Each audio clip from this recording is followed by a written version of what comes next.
to live up to his namesake, and he's dead as well. Here he comes. They're going on in. Trying to find an angle in. Big man. Lenny! Tries to find some time for Lenny with a fate sealed that might just do it for the game. A double kill for Pashi. Pike drags them all into the dark, dark waters.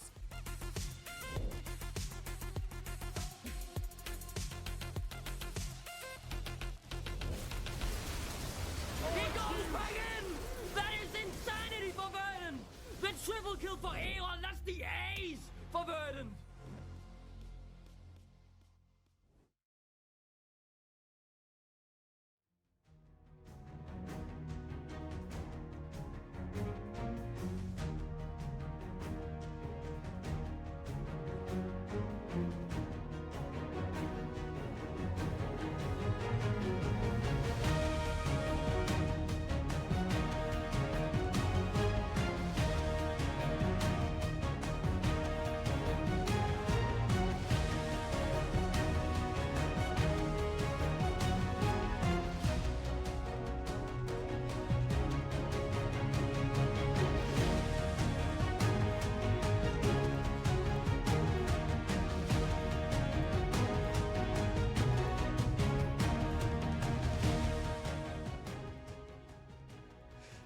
Hold on. Sorry, I know Arshram likes to do the introductions to these bits, but I have to apologize, right? I came into this and he asked, do a bold or broke. And I said what I thought was a blazing hot take, but I was in fact just incredibly lukewarm, saying that Rusty Sniper was going to be the absolute GOAT this game and gap Jinjo. I misunderstood the assignment, Arshram. I'm sorry. I will improve. You know what? To make you happy, let's showcase both AD carries. Let's bring up Jinjo versus Rusty Sniper, and this was going into today, right? Fair. It shouldn't be fair, but somehow his damage per minute. That's a sniper. I mean, that's Varus numbers, in fairness. He's been playing a lot of Varus, but still, hot damn. And considering Jinjo's a guy we have been praising a lot, most consistent member of Lions Creed, and when they as a team have been looking pretty inconsistent, Rusty doing that kind of DPM is very good. And honestly, this game, dude just did not miss. No, literally lived up to his name, right? 6-0-10. Multiple actual snipes as well from the Varus Q. So top-notch performance from Rusty. I think the real standout moment for me is the very early fight that they had where Jinjo actually wasn't even a part of it, and it was Rusty Sniper sort of evading a 2 versus 1 for the large part and then managing to get bailed out by his team. It's confusing because we highlighted something really important. The fact that Lions Creed were really giving such big vision for the mid lane. And Tempt was popping off as well. There was hope in the shadow, right, Initialize? Yeah, I mean, don't get me wrong. Couple solo kills going over the way of Tempt and Banderas early on felt pretty good. The bot lane initial debacle was a bit rough. And then we started seeing plays that I think yesterday we just didn't see. We had a whole segment at the beginning of the day talking about how Lions Creed played the Lucian impeccably yesterday, where they counter-ganked super well to get the Lucian ahead, then set up really good vision control around mid lane to allow Jinjo to really put his foot on the pedal, his finger on the E key, and dash forward to play aggressively on that bot lane champion. Today, neither of those things happened, and you have to call it out. It was a bit of a disaster. They were desynced coming into the bot lane. Tempt, remember, went down to that bot lane at one point. Kasing was there. Johan was 5 seconds late. Everyone dies in the bot lane. Tower falls down. They drove for a play early on onto Rusty Sniper and what looks like a 1v2 between the jungle and the support. Jinjo's not there. The Maokai gets dealt and he counter ganks this time and makes it really, really hard. You hit the mid game. Jinjo tries to go forward, ease in, gets R'd by the Varus. Then the Maokai ult comes in and it just doesn't amount to anything. And all the things we were praising them for yesterday was the absolute opposite today. What the hell happened between yesterday and today to have all the fundamentals fall apart? Because that's what those were for Lucian, fundamental failings. There's someone that kind of did complicate things for Lions Creed, and that man is Rusty Sniper. So that's why we're going to jump to talk with him to understand not only what happened for the Lions Creed, but also for him. You glorious, amazing marksman! Hello. Oh, here we go. That feeling is good. Okay, tell me about it. Yeah, dude. I mean, they're just sitting bot, bro. Like, please let me get a few CS leads, you know, like something like that, so I can look good, you know, like on the stats and stuff. But no, they had to be bot perma.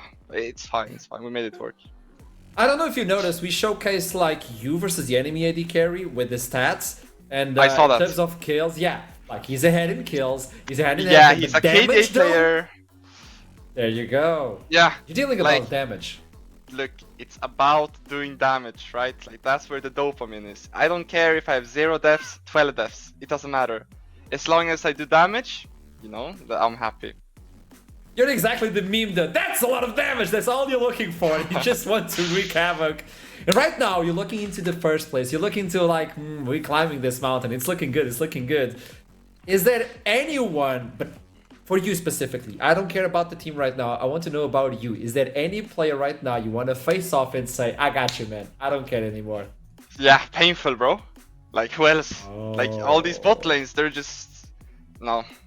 Like, No. honestly, put painful bot. Let me play against him. It's not fun. I just want to playing smack this. him. Yeah, I mean... No, but all jokes aside, I haven't played against, like, Verdant, right? That's the only team we haven't played against? Yeah, it's going to be the end of round robin, yeah. Yeah, we have to see. Okay, is there anything you can tell me before that match? Well, it's against my ex-teammate PlayStation, right? So that guy is gonna get destroyed. Like, all I can say. Okay. Hopefully we get like the Draven that confidence. game. But yeah. Oh. Yeah, you know, they B1 Lucian. I'm like, hello, like Draven? Like, nah. Let's put you on Varus, Rusty. Okay. Let's see what happens, man. Congratulations on the double. That was an amazing one, Rusty Sniper. Thank you. And let's see what happens for the next week. Have a good rest, and I'll see you soon. Thank you. Goodbye. He's a spicy one. I He's a respect the Yes. instantly Yes, he he goes, is. Draven, and then his coach just immediately, no, Rusty, No. Calm down. you're playing calm down. Varus. Nope. You're playing Putting him on the Varus. leash. Varus. Putting him on the leash. Like, calm down, Rusty. Like, it was completely mental. I love that. Absolute But Draven here- energy, in fairness. But like, it's a little bit like leaving the dog alone at home, and it's a high energy dog. When you put him on the interview, like the coach isn't there to rein him in. Like, you know what he's doing? Is he going to chew on the sofa? You're like, what was he going to do? But that's a good sign Put for on the the natives. flattering image of a guy who just crushed bot lane. But here we are, the pro players. What are you going to do? My question is, when you jump into Lion's Creed, then we have to talk about the fact that you brought it up initialized. This is really important. I'm still waiting for the interview. I think it's quite about ready, but the idea of they don't have that many options or that much experience to play from behind on the 0-0 as well, and it seems like it's showing up on the competitive, on the officials. Yes. Okay, that was a slow, but yeah. And like, so no, I think part of this as well is like, for Lion's Creed, we are seeing that if they fall behind or the plays they are trying to counter in particular, when they're trying to go for these counter plays, if they go wrong, they just double down. Like, every time. Banderas goes in, how many times 1vx this game? The bot lane kind of attempted counter goes wrong, they lose 3 people.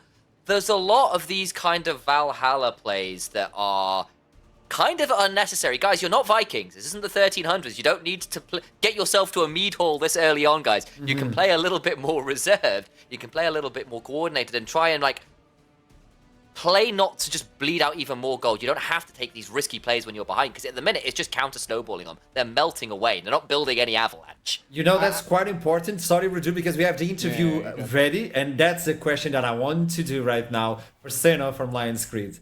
Let's jump into the interview. Welcome to the show. Hello, guys. I'm gonna hit you right now because it seems like the team is looking for, if there's a fight, it's an all-in. We need to win this fight regardless of what happened. Are you feeling the same? This was a hot take instantly to the interview. Welcome to the show. Welcome. Thank you. Yeah, it's kind of complicated because we play a comp, for instance, this one with Vi, Lucian, Nami, Hui, where we really have one go button and we really have to commit to the engage for it to work.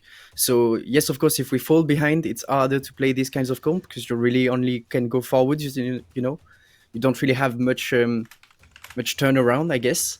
So that's probably why you felt this way watching, because once you get behind with those kind of hard comps, it's pretty hard to come back. So tell me something that I love something that translates to all esports, but mostly for League of Legends. the scrim bubble. The scrim bubble sometimes bites you. And do you believe this is biting you? Because we don't know who you are screaming with. But do you believe like the scrims you're having right now is biting you when you jump into the NLC? Because it seems like the NLC is not working on the same meta than the other regions. So tell me about that. I can definitely see some differences between some of the teams we faced. I'd say we clearly don't all have the same scrim partners, as you said. There are some picks that will always stay like scrim picks, and that will not, like Nidalee, you know, for instance, it has a huge history of being a huge scrim pick and then being picked and being dog shit. And like people can't do anything on stage because people will play much more safe, will play much more with much more composure. I don't think that's the case for Lucian Nami, though. I think it's kind of a bait discussion to say Lucian Nami is a scrim pick.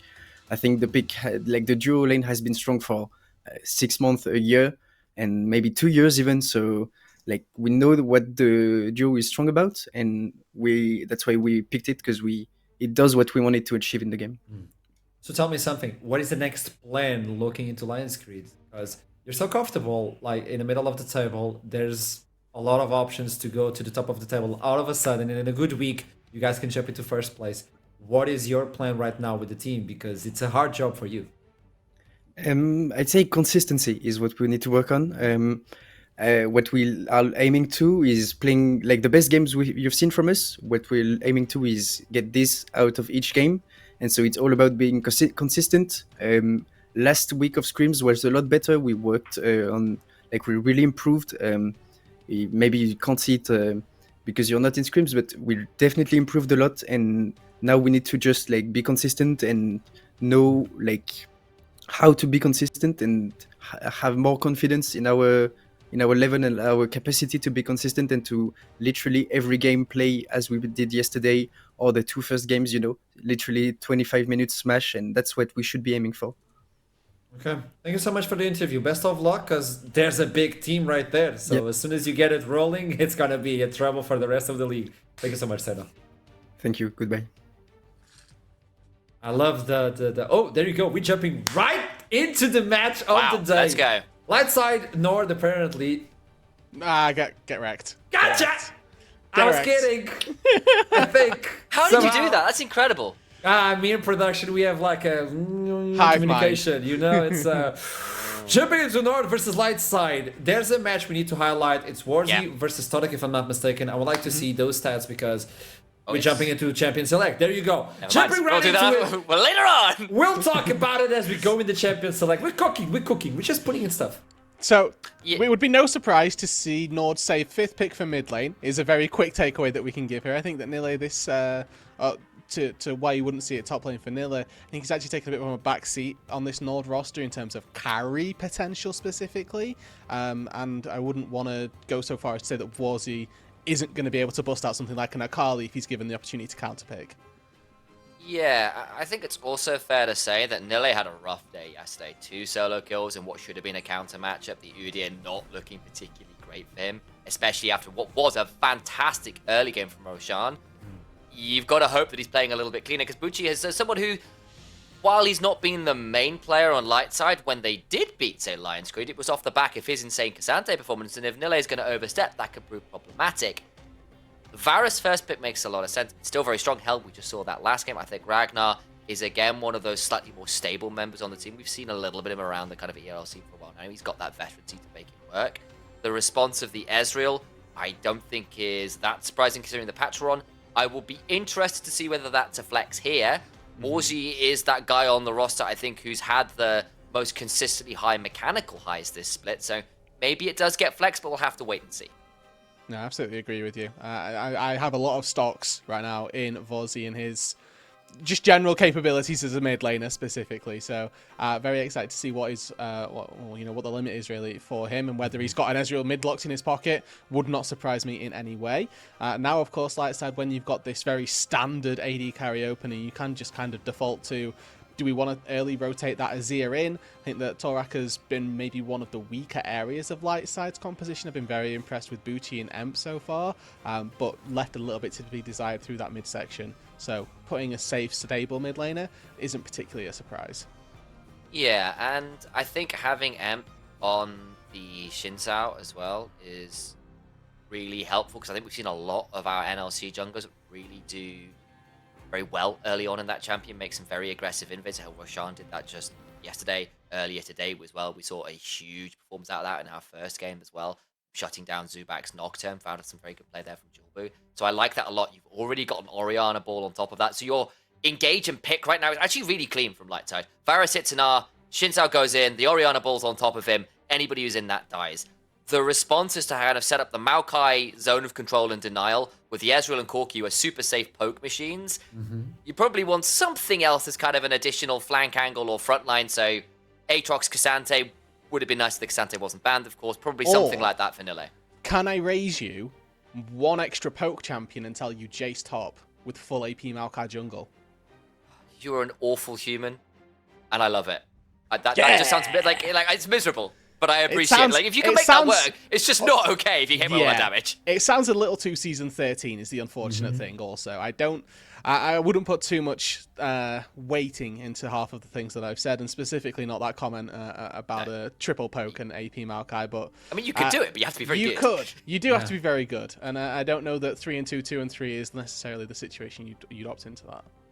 Yorn is taken away, so the stable is no longer available for the side of Lightside, so that engage is getting chipped away because they have mobility on the side of NORD, they have the poke as well, they need to protect themselves. What can Lightside bring that could prove as some difficulty for the mobility of NORD? Yeah, so what I'll note there is the Ornn ban there after the Gwen ban from Lightside says I think they were looking for something like the Ornn at the top side. The Cassante's gone already, so your actual tank options top are getting a little limited. You could still go to something like They're a listening Poppy, to the stream! but there is that Jace you were calling out, and in fairness, you're not wrong. Nille is a Jace player, and you could do it. You know, like actually, if you have something then like maybe an Alistair or a Rel, something else that can be the front line, you've got a lot of zone of control there, and actually, if you do try and force the go button, you've got enough disengage then to maybe make that poke machine really, really strong. They're still going to look towards the Rel. It's still a flex strictly. You could see the Maokai support or the Rel support, and that's still going to be resolved with whatever they decide to do after draft's completed, because unless something really weird's happening, that'll be whichever the jungle support wants to choose.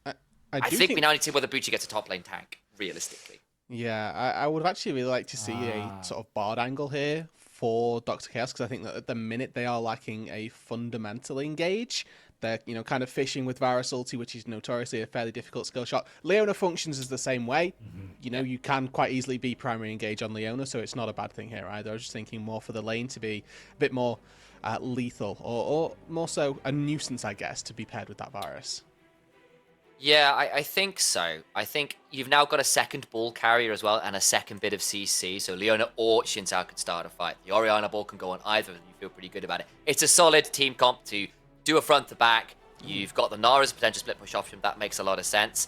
Nille, though, was given the R5. Last year, he was the carry top, the dominant top laner, and he's onto a Jax. You can definitely do some dangerous things into the Nara, particularly once you've got a couple of items, and you've already got a really strong core there on the other side in that 4 with the double poke in the front line. So I think, actually, both teams are relatively happy with what they've got. NORD have got a bit more split and a little bit more range, but Lightside have just got the way to start a fight.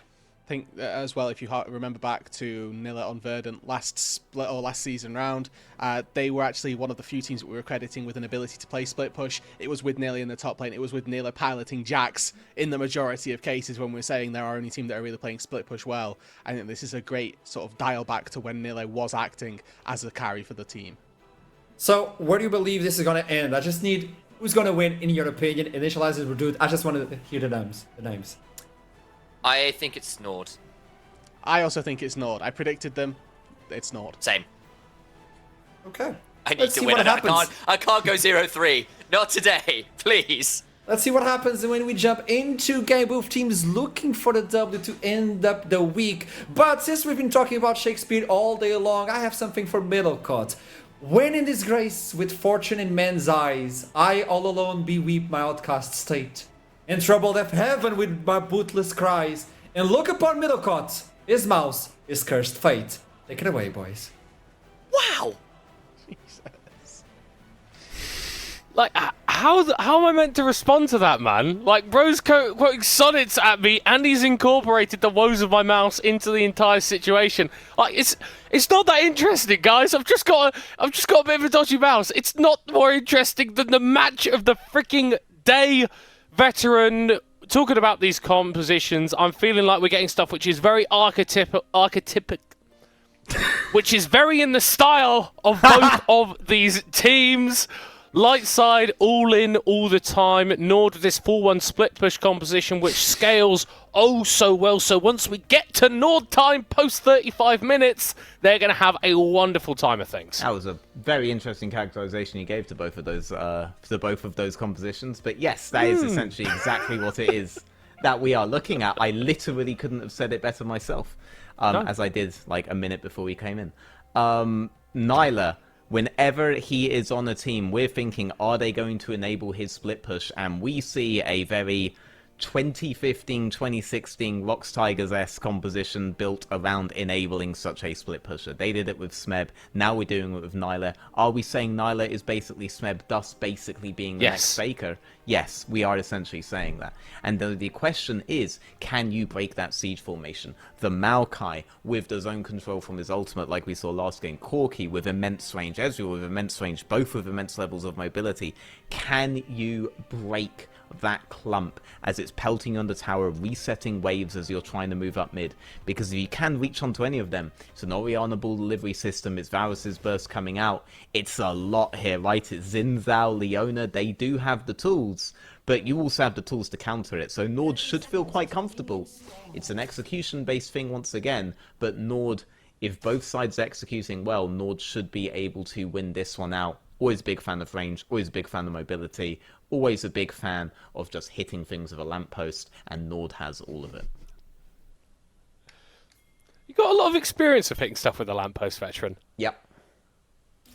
Well, I'm not gonna press you any further on that because I feel like you may be incriminating yourself. And again, I do like for NORD that they have sort of gone. We are a team that does play a little bit slower, and we've got a composition here that really plays into that. Dr. Chaos utilizing the double auto reset that Leona has on her Q for some reason, but it's going to be a bit of XP going over, and another ward drop there from NORD to try and spot out the early jungle pathing. It does look like both junglers are going to be starting on the top side of the map, and with a fair bit of CC present in the bot lane, we could see some kills going down here post 3 minutes. Yeah, we definitely could. I do like some of the decisions on the runes here. The PTA on Mervs, meaning that he doesn't think he's going to be in any kind of like a consistent front to back. The Conqueror is going to be a really good option if you think you're going to get a lot of poke out earlier before the fight, to be able to stack up the Conqueror before going in. Not necessarily to max, but if you can get some stacks, that's when you do it. He is aware that that's very unlikely to be the case here. They're not going to give him the chance. It's not just going to sit there. Xin Zhao's not just going to sit there and take it. They're going to try to find those small windows to go in. So respect coming out there from Merbs. He knows he has to make these fights count in the small skirmishes, and that... Wow. I mean, it's a one game, Roshan. Like, it's a one game. Yeah. Like, you don't have to leave it, man. This is actually, it's actually pretty in your favor. I'm not going to lie, though. Light side are able to get a 5v4. That bodes well for them. And it bodes well for my prediction. That does. Because... It doesn't bode well for us actually getting the rest of the game going, but it does. No, well, it wouldn't. It wouldn't. But, like, I think you've stated multiple times on this broadcast over its various iterations that the predictions are a little bit more important than the actual match results if we're getting into the real nitty-gritty of things. And considering that I've put 3 points on Light side because I was a little bit betrayed by NORD yesterday, I am hoping that Roshan doesn't connect again. Damn it! He's back in the game, man! Oh, I'm getting so mudded today. I will say, on draft 1 and on this draft, it does feel like it should be much more on the first draft today than on draft 3. Yeah, it doesn't bode well for you. And NORD, they have been going strength to strength, right? And they do have good players on the lineup. They do have Nyla doing the one thing that we know Nyla does, know Nyla loves to do, wish Nyla had done more of in summer last split. You know, that split pushing on a powerful champion like that, right up his alley, right? He'll be absorbing pressure. If he is ever absorbing pressure, NORD are getting a lot... Ooh, Torak, though. talking about all in, my boy. I like it. I like it a lot. Orianna, very strong laning phase champion. Corki, typically not as strong until he starts being able to build items, and arguably not even laning anymore. Right? I can talk. I'm actually being paid to talk here. I can actually talk. Orianna, though, good lane bully, very busted champion. Torak, trying to use that to get advantages in lane, taking the Comet as well for it. Good, need to see more of that stuff, and that stuff has to continue for the entirety of the game. There is no rest period. There is no period where you can just stare down your opponents. You have to launch the Leona R. You have to launch the Leona E. You have to launch the Varus R. You have to get Xin Zhao in there, and at the end of all of this, there has to be an Orianna ultimate coming out with your burst, and then maybe Ragnar can do some cleanup, but yeah, you have to commit. Similar to Lion's Creed last game, which again doesn't bode well for you. You have to commit. Wait, they're just Lion's Creed with an extra L. Wait, that really doesn't. Wait. Yeah, no, that's... No, continue. Yeah, no. We're not going down this line. We're not going down... What? Bro, you are cooked, man. You are cooked. But I think, yeah, for Lightside, obviously they are one of the few teams, actually, that is decidedly a little bit lower in the standings. Still only one game behind NORD, but it's a very simple brief, I think, that they've got for themselves, right? Go in. The thing for NORD is about how can we dissuade that from happening whilst not giving up too much in the early game, because if you end up losing a load of Void Mites, if you end up losing the Dragons, the Rift Heralds, then yeah, you want time for your composition to scale, but you need to contest at some point. And if you have to do that at a point where your champions just aren't as strong as your opponents, that's where you're going to start losing team fights, and we could potentially see Lightside pull ahead. Yeah, NORD definitely the ones that are willing and capable of engaging in foreplay here, whereas Lightside are aware that they're here to do just one job and do it well. But if NORD say no, it's really very, very difficult for Lightside to find a way through. Typically, what you would do to break a siege composition like this is to win through side and get a flank out through there. Like Aatrox's last game, we're looking potentially for him to get flanks on sides until they just started winning every front to back because they got an insurmountable lead. This game, you would want Gnar to be able to get priority over the Jax and then transition that into flank wards, flank positions, get into the backline of NORD by going around them. But it does feel like that's going to be a struggle. How could you get this done? Jungle support, leaning topside, through shallow vision. But this is all about mid-game that we're talking about here, how they make that work. So long as they can survive through this part, then they have the luxury of that kind of a discussion. Whereas NORD, they're having a decent time right now. They just have to survive a little bit, make sure they don't confer huge advantages. Yes, a Drake might go their way. Maybe even a Kevin might go their way, right? But as long as they don't give away 5 Kevins and they don't give away 3 Drakes, they're really chilling. They're really fine. The pressure isn't really on them right now. Yeah, it's just about damage mitigation more than anything here for Norders. Roshan is pathing himself towards those Void Grubs, and so if we're talking about denying those, picking them up for yourselves is a great way to get that started. Doesn't have any real pressure on him at the moment either. And again, Lightside, they've not really been able to get anything going super early on. Emp is going to be ticking over to level 6 fairly shortly, so the skirmishing power of the Xin Zhao is going to be going up, but we really need to be starting to seeing some stuff out of Lightside fairly soon. Ooh, yep, and we're finding something. Yeah, no, the flash forward from Dr. Chaos and Romeo. Where art thou? Falls down for first blood. That is exactly what we were looking for. Yep, where art thou? Thou is dead. Alright, and Maokai at the same time, though, was trading topside for the Kevins. That is going to be a big thing. The 5 Kevin Wincon, 6 Kevin Wincon is available for NORD. So yes, they did just give up bot side. They did end up giving a kill on bot side for it. But there is reason to be hopeful as a NORD fan. I just don't really want you to be too happy, Middlecott. I feel like I have to at least pay some lip service to the general bully Middlecott meta that's going right now. I like you a lot. Well, that's fair. You do need to live in the reality that this game's still decently for NORD. But yes, they'll take that kill. That kill is on the Varus as well. Very critical person to get it on. Let's see what happens at the second round of Kevin's. Yeah, and for Lightside, it's important that you are stringing together correct steps continuously, because if you do slow down, that's when NORD are really going to be able to punish you for potentially over-aggressing. Merbs is absolutely fine here on the Ezreal, incredibly safe pick, and Once he gets to his item spikes, his poke is going to be absolutely ridiculous. Ragnar's got a fair bit himself, but the mobility that the Ezreal offers is just that a little bit more impactful. Torrent going to be caught out in the mid lane, not back by Roshan. It's an easy kill for Vashi and Nord. Already starting to interrupt, already starting to disrupt what Lightside want to be doing. Yep, and that flash will not be available for a Kevin's contest, and you would be thinking at that point, given the likelihood that you're looking at 6s on both champions on bot side, they might want to do a swap and they might want to do an all-in to contest those second Kevins. Not having a flash on Orianna is going to be a very big deal. Ragnar here, going back to base, picking up a very early Yomu's Ghostblade, so if we see this Varus getting into any aggressive maneuvers, if we see Emp going down into the bot lane, there is a lot of potential for damage to come through, maybe even moving to some objectives in a little bit. Bucci making his way towards the enemy jungle, maybe just going to place down some vision, try and scout out what Roshan's doing. Who rage quit the game this time? Oh, I don't know, man. Well, I mean, for Roshan, like, he left, his team died for first blood, and then he immediately came and got back one in mid lane. So I don't think it would be him. I think he's chill with how the game state is going. But overall, I do feel like NORD are very happy with what's going on, right, Veteran? Yep. Given up a little bit in terms of the early objectives, been able to trade some back, but we're not getting completely blown out in the early game. No. But, you know, not getting blown out, that is your win con. Not giving an advantage to the enemy, though, that is the other win con. And Varus does have something to work with here.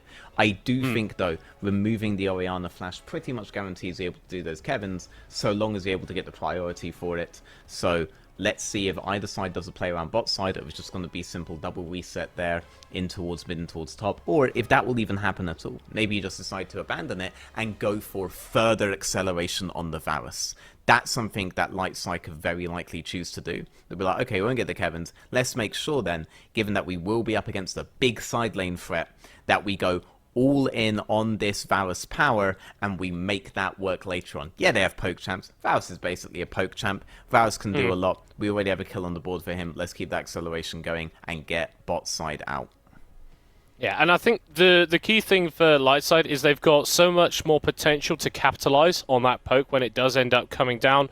NORD, you're looking at a lot of the CC they've got. Maokai, it's very counter-engaged. The Rel, yes, if you find a flank, you can get a massive Magnet Storm and be that main engaged, but you kind of want people to come into you, and then you go forward again. Lightside can be incredibly proactive with the way they want to play the game, but for NORD, it is about absorbing a little bit of pressure and then striking back when you've got the opportunity.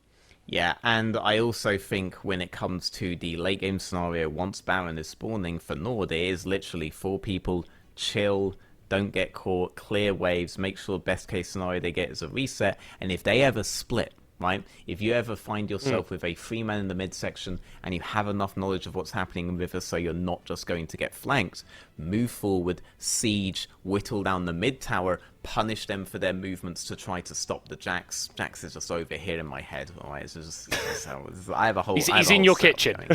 Just imagine that I'm one of those guys with like the Apple Pro. What do you call it? The thing that makes you really, really good at driving. Yeah, that thing. I saw it, and now just imagine I'm doing one of those things right now. Okay, like yeah. So they have a split push Jax. If he ever successfully starts to absorb pressure and you know you're not going to get flanked, make sure your 4-man moves forward. When that pressure transfers back in towards defending mid, make sure that they move back. Just make sure they never get caught. Keep swinging this and you will keep getting chip damage down on towers either side. Jax moves forward, or you move forward, or you both move forward simultaneously. Just make sure that you're doing that.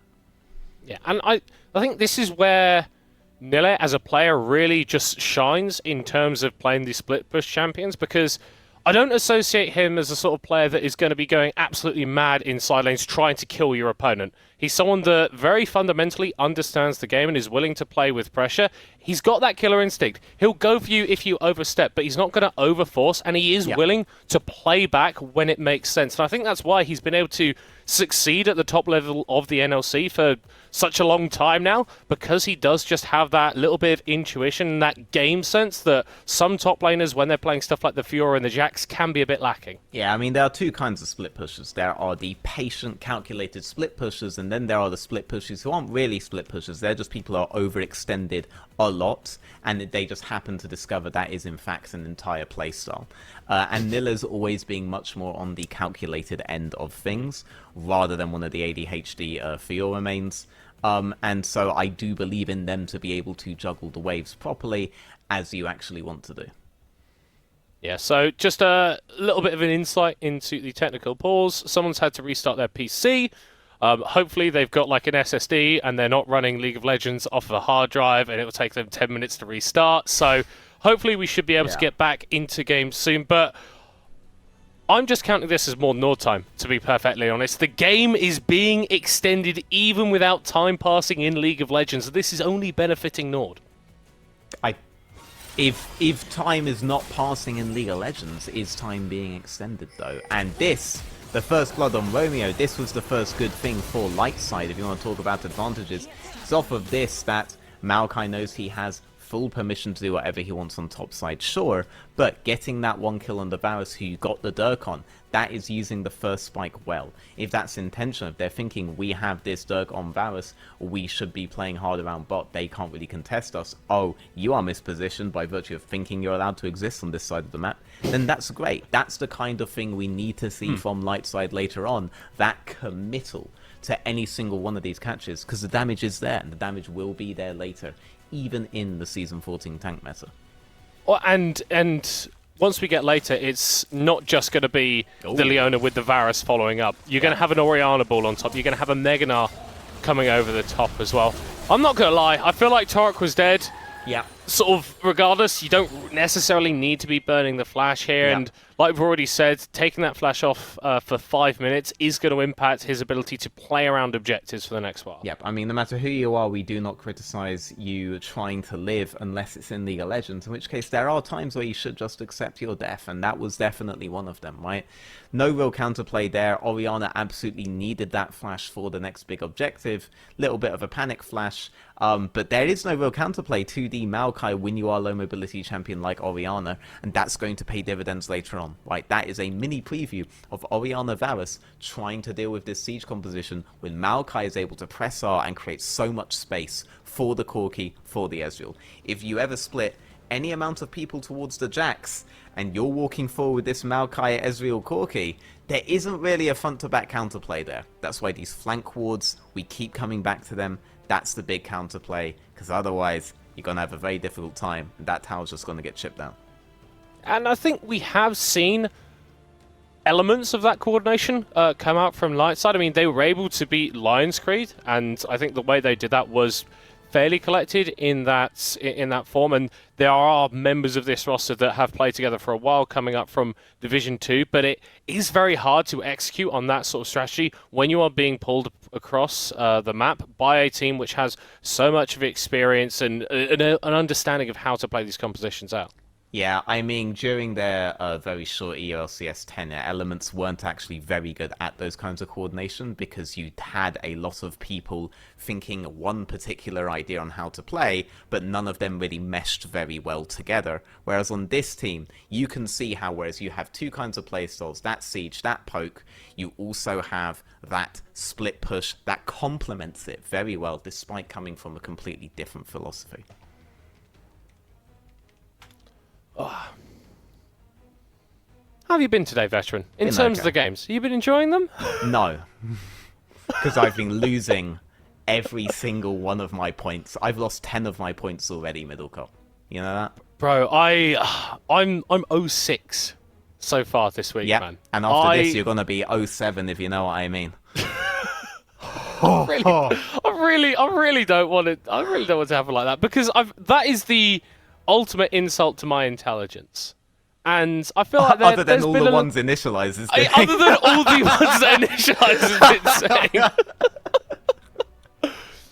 But like to predict everything just emphatically wrong, I almost feel like I wouldn't deserve a new mouse at that point, and the burden that I've been forced to live with, this Sisyphean task of turning on my computer every morning and having to use this mouse, it's If you want to catch up, you have to make the big plays, and you made the big play, Yep. kind of. I think you only put 3 points on Venom Crest, but we'll call that a big play for you, right? Like that. It's a reasonably sized It play. was a reasonably sized play For me? that you. What do you mean? What do you mean by that? The points on the Venom Crest. So I respect it, okay? I do respect it. Hopefully, thank you. hopefully we can get some points this game back for you.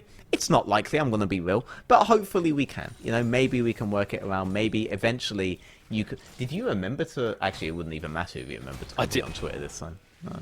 No, I did. Well, what, come on, man. I've still got my pride. Barely. So do Lions Creed. In fact, they exist in one.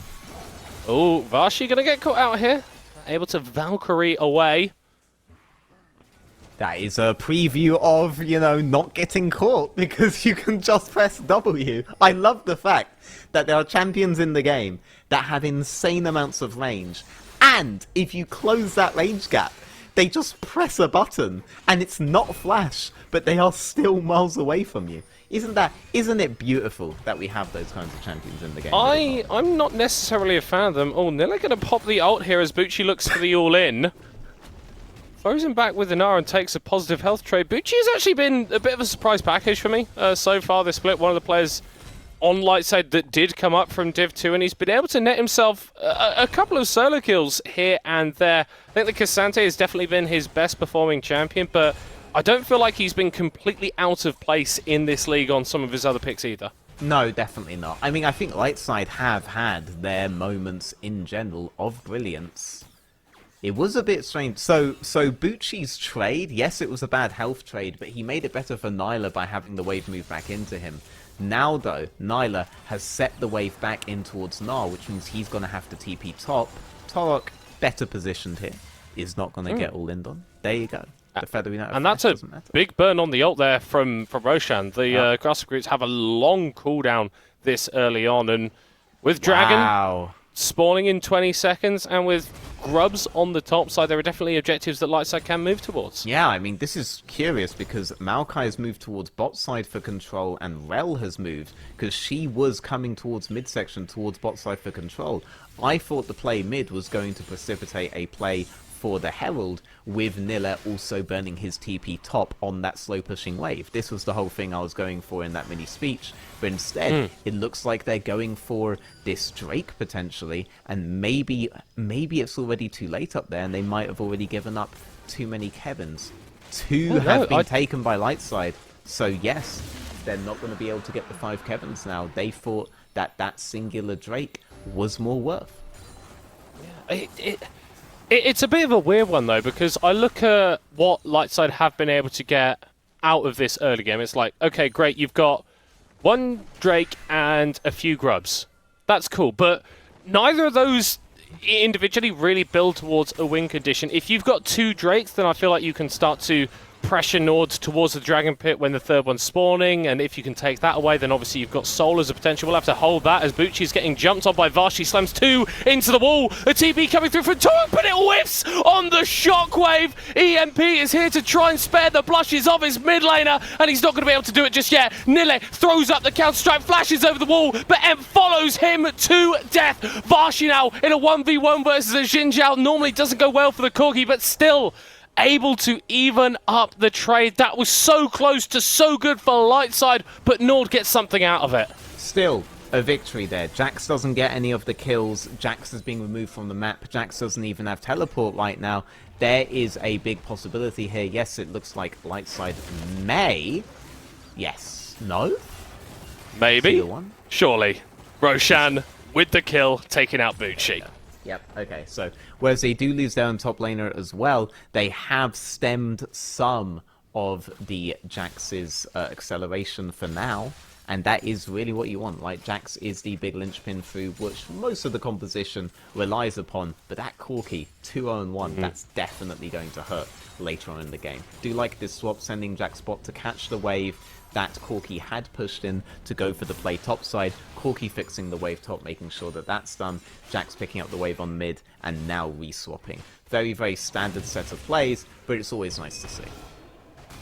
I'm going to run into Nelly after taking out those grubs and decides Yeah, no, don't particularly feel like fighting the Jax at this juncture as Romeo going for a bit of a Romeo into the bot lane jungle and grabbing some vision.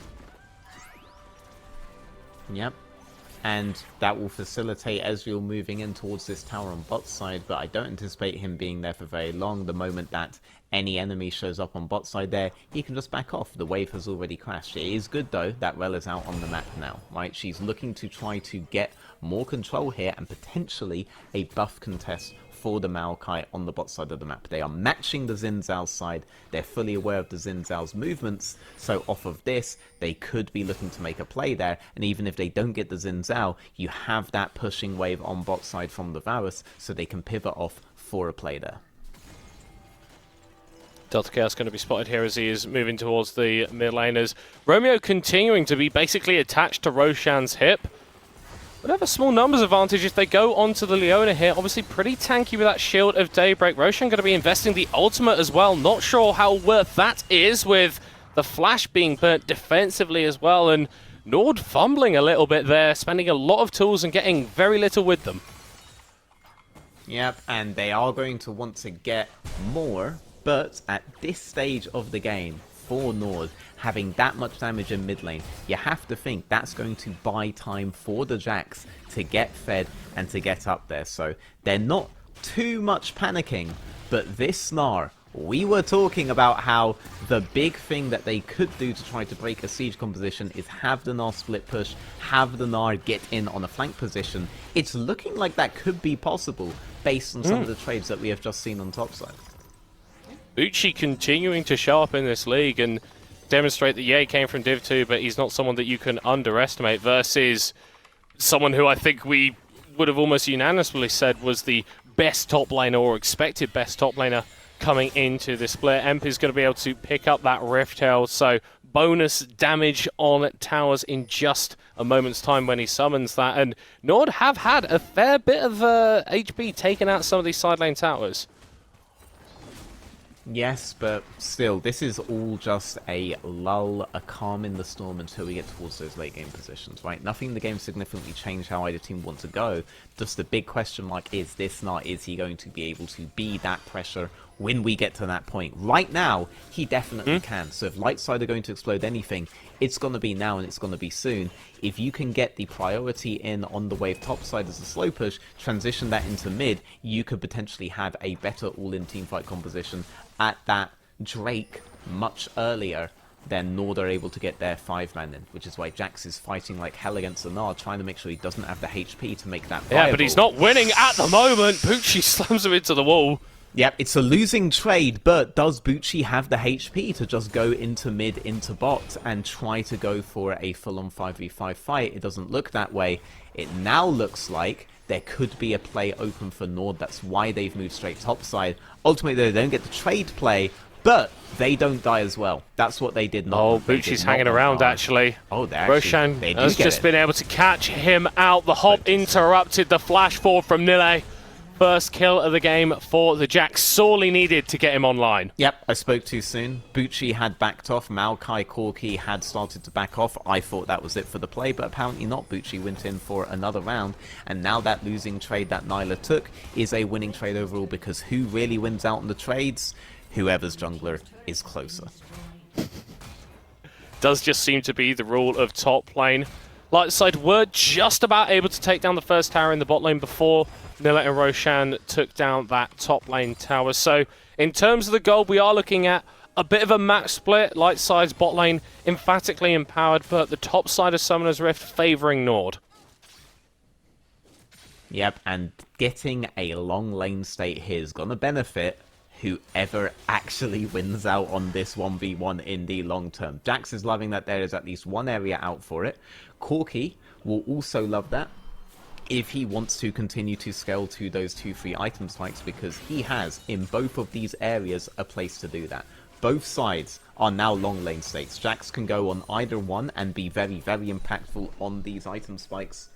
It's a good map setup for NORD, which means it's a terrible map setup for you. Hey, those 3 points on Lightside are going to come good, I swear to you. But I think they will be a little bit perturbed that they haven't managed to accelerate or find that many leads with the composition when you look at the scaling that they're going up against. The fact that we're basically even in terms of gold, basically even in terms of towers and objectives. It's not great reading for the light side fans. Yep, Nano TP as well. Jax knows he has time to be mid. Jax more of a useful champion than a front to back than a lot of other split pushers. Well, and basically any other split pusher. So good move by Nilla towards midsection. If they could catch out Varus there, would have been a really free kill. Oh, Romeo gonna get caught by the solar flare. Dr. Chaos jumping on top of him, flash burnt by the support. I can't say where art thou twice, can I? It would just be... No, that's crutching on it a little bit. Yeah, it really would. At least he didn't die this time. So the happy ending version of that whole usual tragedy. Speaking of... Yeah, Torok might be been a little bit worse for it. In just a moment, Ezreal ult comes down, doesn't burn the flash, doesn't burn anything to try and save his life, knows that he is absolutely done for. As Lightside summon the Herald in the mid lane, looking for a charge. Nilla, though, on the flank if Lightside step too far forward. Romeo going forward with the Magnus Stone, going to be able to catch out too. Dr. Chaos engaging back on to the Jax as the ult from Ragnar goes wide. Emp also caught out. Lightside running for the hills, but staying alive. This is opposite day, though. Lightside, they're the ones that get the chip damage down on mid and back off mostly with their lives, and Gnar is the one split pushing. Got that tower on top side, does make the lane mega long, yes, but does mean that the tempo right now is in favor of Lightside in that game by executing a 4-1 siege, the very way that we have described NORD's composition. So a little bit opposite here. Let's see if NORD go for that again, or if they get a bit more acclimatized to just straight leaving Jax on side and having him push ad infinitum. And the danger here now for NORD is if they do leave Ragnar alone in this mid lane without anyone to really oppose him, which looks like the case for the time being. This tower is so low that it could just be falling as he breathes on it. Roshan is in the area to try and offer some defense, but I don't think they're going to be able to stop it going down. Dr. Chaos could look for an engage, though, but decides against it as Romeo returns from base to chase them down at 2. It's a very slight gold lead here for Lundvis Lightside, but that mid lane tower being down opens up the map a little bit more in their favor. It's a little bit more. It does strike me, like my brain is wired a very particular way when it comes to split push champs. I used to love playing Tryndamere a lot. For me, when towers go down, even if it's your towers going down, it always strikes me as it's favored to your champion. Right? Having long fights is the bread and butter of those kinds of champions. You play Yi, don't you?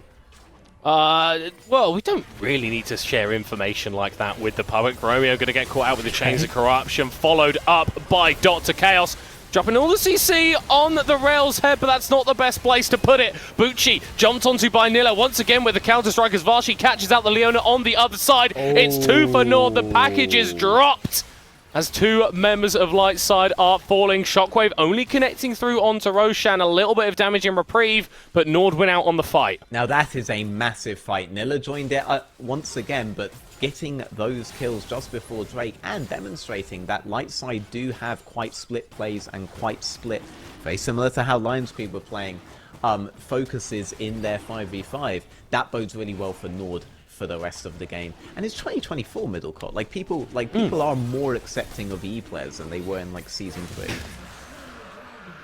Such a progressive society that we live in. You just I do be also loud and have proud. 800. I do also have 800k on Udyr. Okay, well, no, there are limits. Maybe one day in the future I'll be accepted for that regard. NORD though, super happy with how the game is going. Right, Vorshi is absolutely off to the races on this Corki. 2,500 gold ahead of his opposite number. Has got that 3-item core, which just makes Corki the most disgusting champion in the game. The Muramana, the Malignant, and the Eclipse. So those rockets are going to be taking half of Ragnar's health bar. You see where Orianna is now. If you're playing Yi or Udyr, aren't you thinking that looks so free? Oh, it's incredible, yeah. Yeah. Like, so, in spite of the fact that towers are also being lost on your side, I just feel like if you expand those lanes, it's just the fact the towers aren't there is all that really matters for you, regardless. Like with Nasus, this was always a really big deal in terms of comeback potential, right? Like If your tower was going down, right, because you are useless early and the enemy's playing Teemo, you don't care because now you have a longer lane to just run at them on, right? I feel like, so, like, there's a way to look at these kinds of compositions where their comeback mechanism is tied to the acceleration mechanism of the opposing team that puts a unique amount of pressure on a team like Lightside to have to do something. Because yes, they got mid tower down, yes, they have all tier 1 towers down, but that does give Jax more power, which makes it very frustrating when I see Nilla permanently grouped like this. Because this should hate life. I think there's also an element of, yo, Lightside are actually really good in the 4v4, in the 5v4 as well, so maybe we want to be protecting our team a little bit, because Jax, whilst he's an incredible split pusher, he's not a bad team fighter either, especially when the fights have been as split as they have with 2 items. He's going to be an absolute menace, regardless of who he's hitting with that. I believe in Roshan. Like, Roshan's aura is a big thing for Lightside, because Torak and Ragnar both very, very susceptible to those kinds of huge, wide I'm basically only describing Maokai if I finish that. Yeah. All very susceptible to a Maokai ultimate. Does give a degree of control, should give Nilla a degree of freedom. Gnar, there are no polite words for what Gnar should be feeling right now, being that far up, that long a lane. Right? Do you see this? Imagine your Yi or Udyr middle cut. Do you see what I mean? It's quite nice. I mean, Nilla is going to pop back there and respond to it, but Bucci has actually been able to generate a fair bit of pressure, and when we look at stuff like the Baron spawning where NORD are inevitably going to be drawn because of the nature of Baron in this game, it does mean that Lightside are in a bit of a better position than maybe they should be 25 minutes in.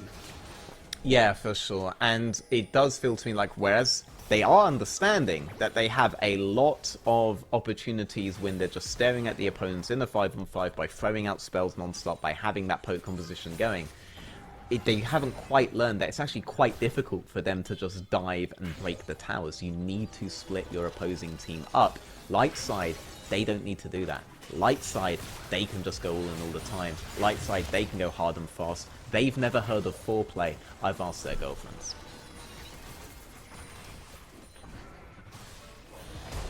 Oh no, Dr. Chaos is being jumped onto by a large tree, and multiple members of NORD. He's going to be able to stay alive before Romeo finds the re-engage into the multi-man counter-strike. The shockwave, too little, too late for Lightside, as it's a double for Nille. Yeah, I mean, opposite day again, when we saw a 4-1 split breaking that mid tower, it was Lightside, and now when we've seen a massive multi-man all-in, it was for NORD, right? So, opposite day a bit, my god. Jax is a teamfight champion. I'm just wrong. Jax is just a teamfight champion. Corki might be a split pusher, Ezreal, low damage carry. You know, my Ezreals always are. Yeah, that's just the way of the world right there. Nilla is the damage, he is the pressure, he is the tank, he is the engage, he is the disengage. He's Nilla. Yeah, he's Nilla. Yeah, he's Nilla. There you go. It's what he does. It's what he does. I mean, it's like the game can't even comprehend it. You know, that's why we're back Yeah, no, here. I think that is the reason for that pause. It's like, what on earth? Jax is going into these team fights and NORD are absolutely smashing face at them. Yeah. And it felt like a little bit of a botched engage to a certain extent, though. Roshan throwing out the ultimate, but I think the real turning point there was that grouping that Romeo was able to find with the Rel ultimate, and as soon as you've locked down that number of people, Nilla can just go over the top, stand as many people as he can with the counter-strike, and it kind of felt like lights out. Absolutely. Nice. Absolutely. Huge problem there, though, being that, yes, again, you have a 5v5 composition that if you go hard and fast is really, really good. They did not go hard and fast on a particular target. You did not get this conveyor belt event happening. Instead, it was all split. There wasn't really a proper 5-on-5, a proper grouping at any point until Rel had all he needed to get on top of you, and you very much lacked the tools to get on top of them. It was a very messy fight, but in that messiness, NORD had the easier composition. Corki loves Messi. Ezreal loves Messi. Maokai loves Messi. All of these champions love that, and they got everything they wanted. Yeah, and Lightside, it was Ronaldo-esque, but unfortunately, we're not talking about Cristiano. We're talking about Ronaldo Nazario, like 35 years old, put on a put on a few pounds and not really performing at the level that we'd expect from them. They're still not completely out of the game in terms of the gold, but we're entering Nord time, baby. This is where they shine. The later the game goes, the better they play. Oh, yeah. Do you still have that bold or broke about, like, 30-minute Nord time thing, no? Or is that... Yeah. No, okay, no, cool. that is still intact. I've predicted that Nord will not win a game under 30 minutes this entire split, and they've got 2 minutes and 45 seconds to prove me wrong. Yeah, I mean, well, that's actually really good for you then, because you can still bet against them. Like, they lose, it doesn't matter if they lose less than 30, right, with the phrasing that you've chosen.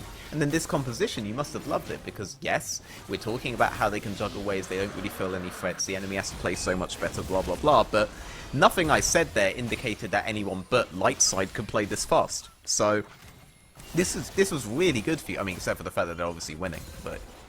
Well, yeah, and that does screw over my predictions a little bit, Yeah, but... a little bit. Are we allowed to say? That aside, I'm sure that everybody in the Nord camp is going to be very happy with how this game has gone. It was a slow early game that they have navigated their way through, but they are looking so damn strong at the moment. Dr. Chaos fishing for an engage there, but Vashi, he can just Valkyrie on out of there. Yep, and Ezreal can E out, and Maokai probably doesn't care, and Jax presses E, and no one is allowed to auto him, which is a very balanced ability that I've never complained about on cast before. This is the siege, though. This is the big thing, and there is Maokai. Whoa, Nord, slow down. You might be winning the game a little bit too quickly. Romeo looking for an engage, getting taken low, but Nille just one-shots Ragnar in the backline. Shockwave, semi-decent, but again, the game has just gone beyond Lightside at this point. Nord with the Baron at their backs, damaging the inhibitors. Emp going forward. They're backing off. Roshan and crew backing away, looking for the second inhibitor in mid. Lightside need to be careful not to go too far forward, but the health bars on Nord slowly but surely dropping. Bucci gonna go mega shut down for Torok. Their base is in tatters, but Lightside's Nexus still exists. Getting a kill on Nilla counts as something, though. The bounties are huge right now. I actually didn't get to see what the bounty was on Nilla, but removing him from the map, that's really good. This guy hasn't had the split push press we thought he would have, but he has been very impactful in the game nonetheless. Topside as well, the wave is actually in fact crashing straight in towards that inhibitor tower.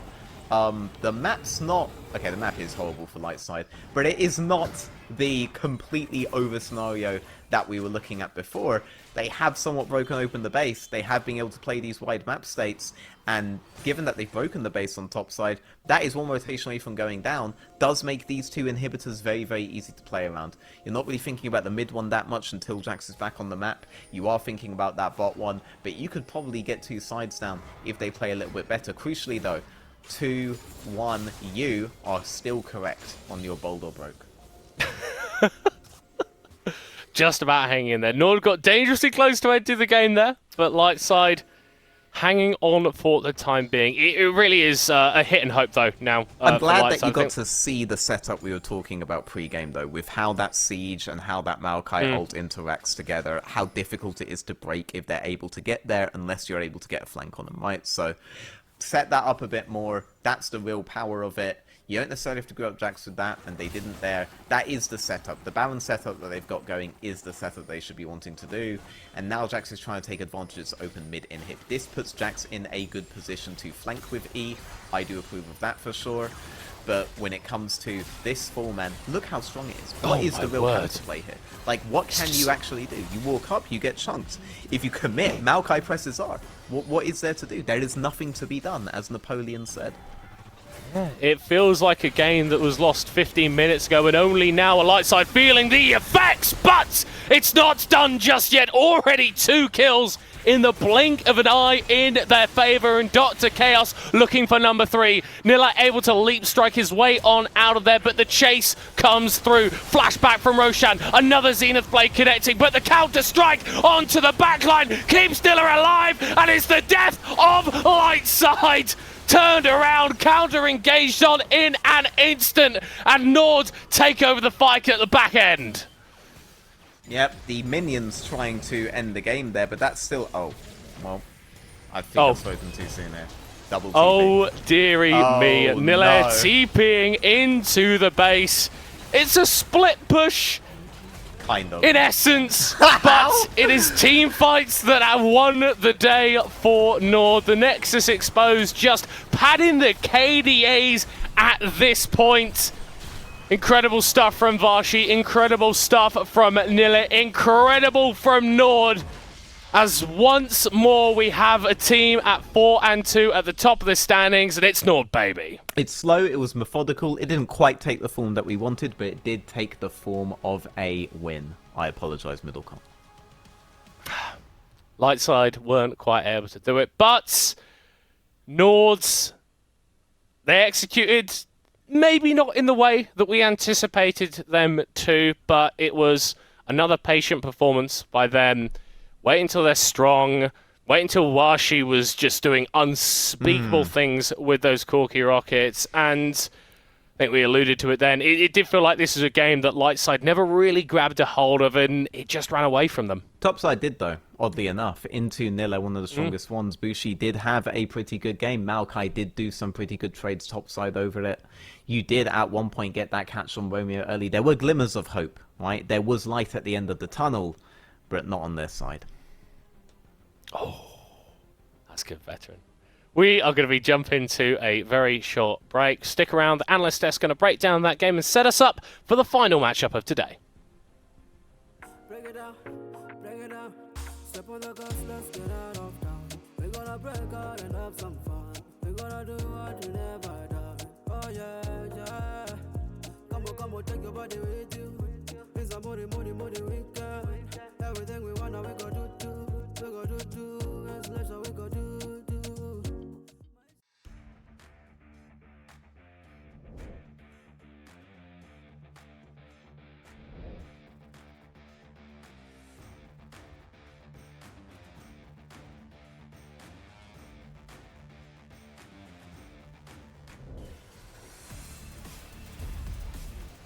Save a party, both of them now gone. The soul has been denied, but the fight not yet decided. Then in the front line though, takes so much damage in the backline. Yankee having fun with this opponent. Triple kill for Rusty Sniper. He's made Jin look like a champion, and it's an